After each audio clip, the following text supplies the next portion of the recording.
மாமா கங்க்ராச்சுலேஷன்ஸ். அக்கா உனக்கும் கங்க்ராச்சுலேஷன்ஸ். இந்தாங்க எல்லாரும் ஸ்வீட் சுவாதி. எடுத்துக்கோங்க. நீ அது எதுக்காக ஸ்வீட் எடுத்துட்டு வந்திருக்கன்னு சொல்லு. ஆ, மாமா அது வந்து இத நான் எப்படி மாமா உங்ககிட்ட சொல்ல முடியும்? ஏயா என்னையா நடக்குதுங்க? எனக்கும் ஒன்றும் புரியல பாட்டி. இருங்க பாட்டி, முதல்ல இங்க எல்லாம் ஒளிஞ்சிருக்காங்கல்ல, அவங்க எல்லாம் வெளியே வர சொல்லுவோம். ஏங்க எல்லாம் கொஞ்சம் வெளியே வாங்க. எல்லாருமா? போச்சு.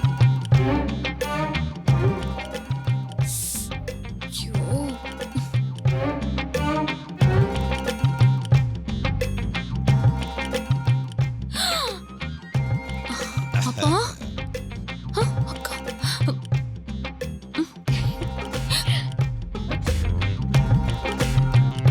நீங்க 3 பேரும் எனக்கு தெரியாம வந்திருக்கீங்களா?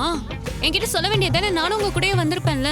இல்லம்மா, நம்ம எல்லாரும் சேர்ந்து வந்தா உங்க அம்மாவுக்கு தெரிஞ்சிட போதே நினைச்சு நான் மட்டும் வந்து பார்க்கலாம்னு நினைச்சேன். வந்து பார்த்தா எல்லாருமே வந்திருக்கீங்க.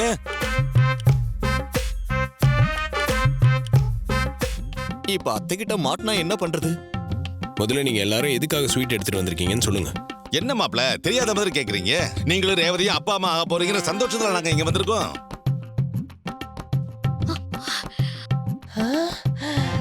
S yes, congratulations.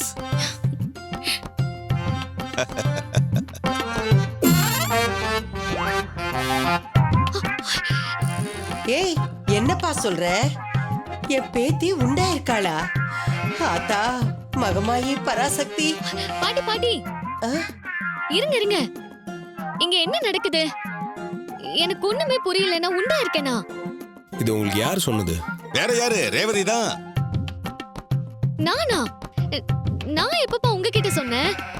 என்னம்மா காலையில போன்ல சொன்னீல்ல எப்படிமா இருக்கான்னு கேட்டதுக்கு நான் உடம்பு முடியாம இருக்கேன்பா, வாந்தி எடுத்தேன், அதுக்கு காரணமே கார்த்தி மாப்பிள்ள தான் சொன்னீல்ல. அதான்